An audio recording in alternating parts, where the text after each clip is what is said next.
So the treatment paradigm for primary CNS lymphoma includes an induction with high-dose methotrexate-containing regimens, and then that's typically followed by consolidation in patients who have a response to induction. Um, I've put all this together for ICML, so I've looked at all the data. There's lots of prospective data really comparing these different consolidation regimens, and it boils down to autologous stem cell transplantation, whole brain radiation therapy with non-myeloablative chemotherapy, or non-myeloablative chemotherapy without the radiation. And when we look at the prospective data over the years, autologous stem cell transplant has been shown to be better than doing non-myeloablative chemotherapy in terms of more durable control. When you compare it to whole brain radiation, and as a radiation oncologist, I really want to specify that we're talking about what I'll call standard dose whole brain radiation, which means doses higher than 30 gray. So typically closer to the order of 40 gray. We see that depending on which study you looked at, it looks like stem cell transplant likely has more durable control than whole brain radiation at standard doses, but the toxicity profile is a little bit different. And some studies have shown similar survivals, but really just durable control with transplant.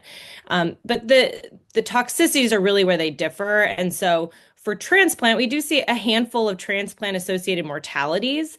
And so patients typically, we think about them needing to be fit, younger. And then with standard dose whole brain radiation, the concern is really neurotoxicity. So based on clinical outcomes and also looking at MRIs, we see greater neurotoxicity with standard dose whole brain. So as a radiation oncologist, I also I wanted to specify that dose because I'm excited about this shift towards reduced dose whole brain radiation, which is more on the order of 23.4, 24 gray. So almost half of what historically had been used.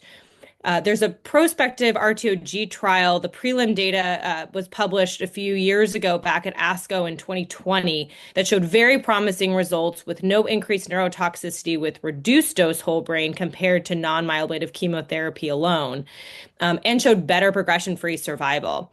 So what I did with my group at Sloan Kettering is we actually looked at a huge cohort of patients who had from the 80s until now, basically, to compare these different consolidation regimens.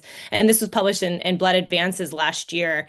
And what we saw was, first of all, any consolidation is better than none. So that's important to know. When you account for all clinical demographic variables, there's no significant difference in progression-free overall survival with these different consolidation regimens, which I think just speaks to the fact that it's all about patient selection. So for fitter patients, again, younger or fitter older patients, really transplant seems to have some of the best durable control over time. But then, right next to it, we have reduced dose whole brain radiation. And while this is retrospective data, there are no prospective trials comparing this reduced dose whole brain to transplant. So I think that this study that we did really encourages us to think about using reduced dose whole brain radiation in patients who cannot get transplant.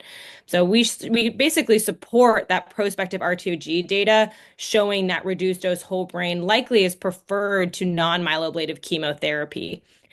So I think that those are the main take homes when we're thinking about different consolidation regimens for patients who have a response to methotrexate containing induction.